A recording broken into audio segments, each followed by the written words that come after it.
what led you into sales initially? And maybe we go back even a little bit further and talk about like where you grew up and how that impacted kind of what led you to Florida.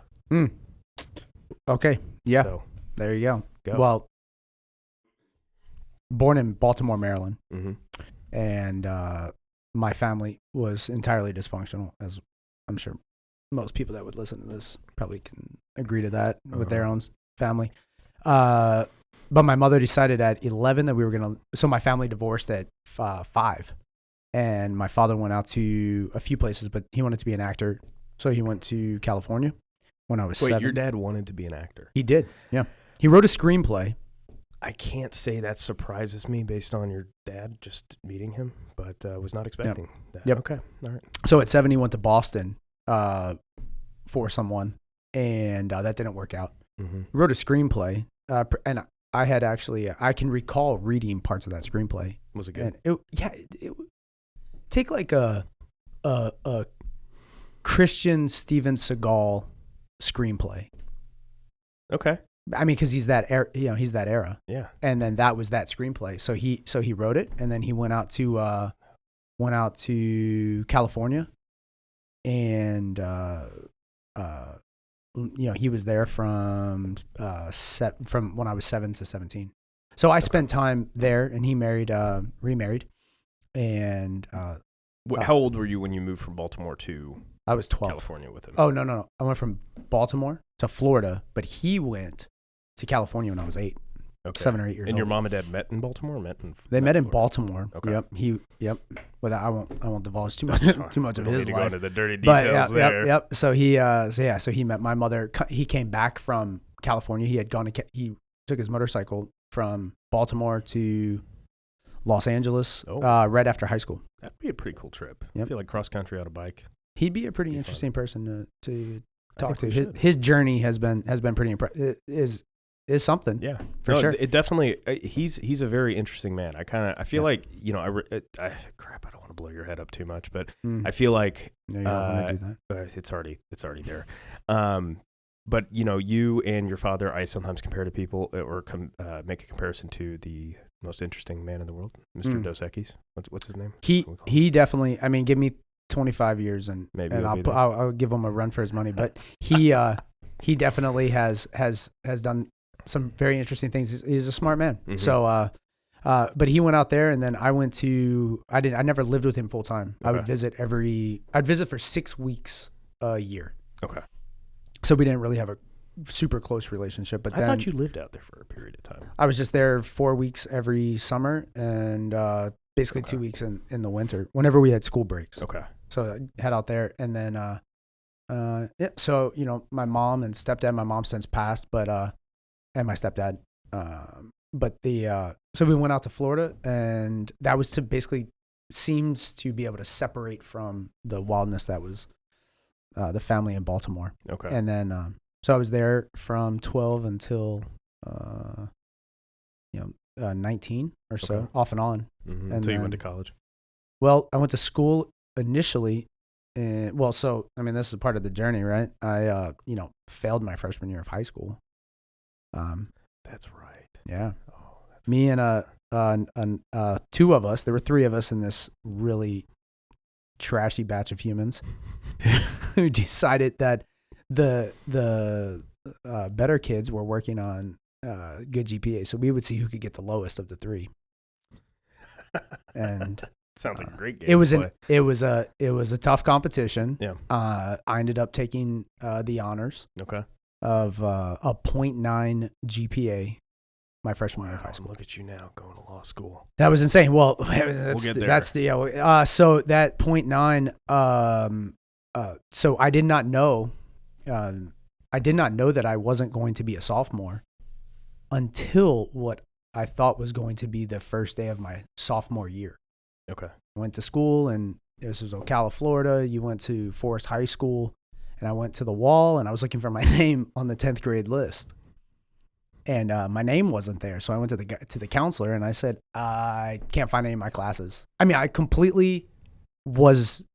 had no idea. Would you say you learned things the hard way? I did. That was the first time of all of the poor decisions I had made to that, I mean, I was caught shoplifting when I was 9. I did that too. That was horrible. I may have been a little bit younger, but I mean, and my grandfather may have encouraged it. Oh no, they did not encourage us. My mother lost her mind on the cop.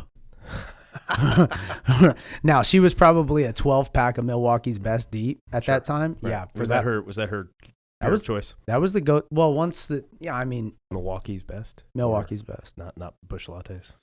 Dude, that would have been expensive. And with Milwaukee's Best, I mean, I'm sure it's great. Beer. Sure, I don't want to be derogatory about anything on there, anybody, but I mean, aluminum does have a cost. Sure. And you do have to recollect that aluminum cost. But right. So yeah, so that happened, and then I ended up. That changed my life. I guess that was probably a pivotal change because I did want to join the military, and I. How old were you when you knew you wanted to join the military? 13, 14 years old. Yep. I did not want to go to college. I only wanted to do something physical. Mm-hmm. And so that freshman year happened, but I had no real guidance. Right. My stepdad worked 3 jobs, and my mom worked 2 or 3 jobs. What was your relationship like with your stepfather? It was fine until 15. Okay. Until I started to hit a stride where I realized I was making some really questionable decisions that failing that year, and then doing whatever it took to get back on track. So I think that was a big win for me. And I was looking around at like my immediate family, and I was like, well, they're not going. I don't know what's going on. This is not. But I don't want to look like this. Yeah. And they were lovely people. They worked hard. They definitely worked hard. They worked very hard. But I didn't want to raise my family the way that I was being raised. Dysfunctional. For sure. Okay. So you know, and you know, I mean, they drink a lot. So it was definitely, there were times where I would come home and there was no dinner. So they would like wake up, and one of them would wake up and remember that I should eat dinner. And they would take me to Burger King for the $1 chicken sandwich. Okay. And that was my dinner. And I was like, oh, this is horrible. I do not like this. So, and then at 15, I went into the counselor's office and I was like, hey, I don't know where my name is. And they said, well, that's because you were looking in the wrong place. You're still in 9th grade. And that was like a serious like light bulb. Like I am now suffering from my decisions. And I knew, so it wasn't like I didn't blame anybody else. I was like, well, what do I need to do so that I graduate with my class in 2001? Like what I need, this is fine. Okay. I was signed up for ROTC, junior, whatever it was in high school, junior ROTC. And the colonel, would have been a great influence in my life. Yeah. I remember the guy, and he wanted me to be a part of it, but I couldn't. I had to drop all electives, and I had to retake all core classes that I failed, which were all classes that were core were failed. So I took the first semester, had to redo that, and then the second semester I was able to take all core classes for sophomore. So I was ineligible for sports. It was pretty bad all around. But then at that same time, my history teacher ended up being a huge influence. Shout out to Coach Heisey, probably Coach still Heisey. out there. Coach Heisey. He was the assistant wrestling coach. Okay. And that man was a wild man. What was your big sport in high school? Or did you play in? Because I know you said football, wrestling. Okay. I thought I was going to be a great basketball player and that didn't work out. How tall are you didn't now? make the team. 5'9"? Same height that I was when I was a freshman in high school. So yeah, it didn't work out. We all have dreams. Yep, I had that dream, and then they cut me from the basketball team. Wonder why. And that was a punch in the gut. Yeah. But it was fun.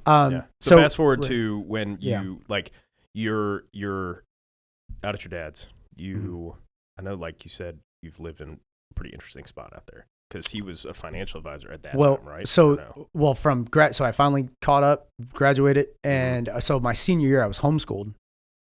Because this is My dad brought me in, and he flew into Ocala and took me to the Hilton Hotel for dinner, which is the nicest place that you could have eaten dinner in Ocala at that time. And well, there was one other spot, but it didn't make it. The Hilton still made it. So he said, "What's your plans for college?" Yeah. And I was like, "I'm joining the military." And he's like, I didn't know that he was not a supporter. But he's smooth dad. And instead of talking trash about what my plan was, he just eloquently moved me to his plan. He just saved that for 15 years. He did. Little did he know it was never going to go away.